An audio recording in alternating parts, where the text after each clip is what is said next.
আজি দিনটোত ছাত্ৰ ছাত্ৰীসকলৰ কল্যাণৰ কাৰণে আমি আৰু দুখন মিটিং কৰিছিলোঁ।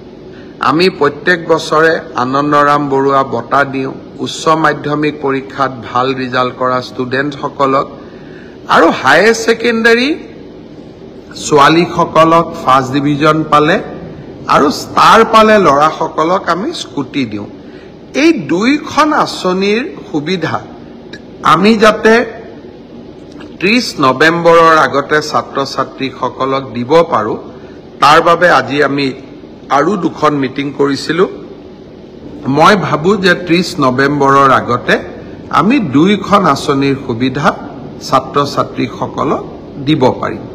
আজি দিনটোত ছাত্ৰ ছাত্ৰীসকলৰ কল্যাণৰ কাৰণে আমি আৰু দুখন মিটিং কৰিছিলোঁ। আমি প্ৰত্যেক বছৰে আনন্দৰাম বৰুৱা বঁটা দিওঁ উচ্চ মাধ্যমিক পৰীক্ষাত ভাল ৰিজাল্ট কৰা ষ্টুডেণ্টসকলক আৰু হায়াৰ ছেকেণ্ডাৰী ছোৱালীসকলক ফাৰ্ষ্ট ডিভিজন পালে আৰু ষ্টাৰ পালে ল'ৰাসকলক আমি স্কুটি দিওঁ। এই দুইখন আঁচনিৰ সুবিধা আমি যাতে 30 নৱেম্বৰৰ আগতে ছাত্ৰ ছাত্ৰীসকলক দিব পাৰোঁ তাৰ বাবে আজি আমি আৰু দুখন মিটিং কৰিছিলোঁ।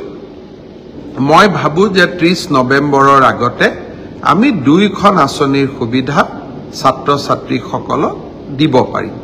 আজি দিনটোত ছাত্ৰ ছাত্ৰীসকলৰ কল্যাণৰ কাৰণে আমি আৰু দুখন মিটিং কৰিছিলোঁ। আমি প্ৰত্যেক বছৰে আনন্দৰাম বৰুৱা বঁটা দিওঁ উচ্চ মাধ্যমিক পৰীক্ষাত ভাল ৰিজাল্ট কৰা ষ্টুডেণ্টসকলক আৰু হায়াৰ ছেকেণ্ডাৰী ছোৱালীসকলক ফাৰ্ষ্ট ডিভিজন পালে আৰু ষ্টাৰ পালে ল'ৰাসকলক আমি স্কুটি দিওঁ।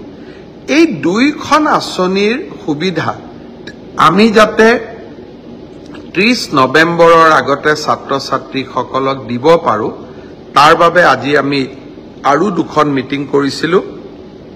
মই ভাবোঁ যে 30 নৱেম্বৰৰ আগতে আমি দুইখন আঁচনিৰ সুবিধা ছাত্ৰ ছাত্ৰীসকলক দিব পাৰিম।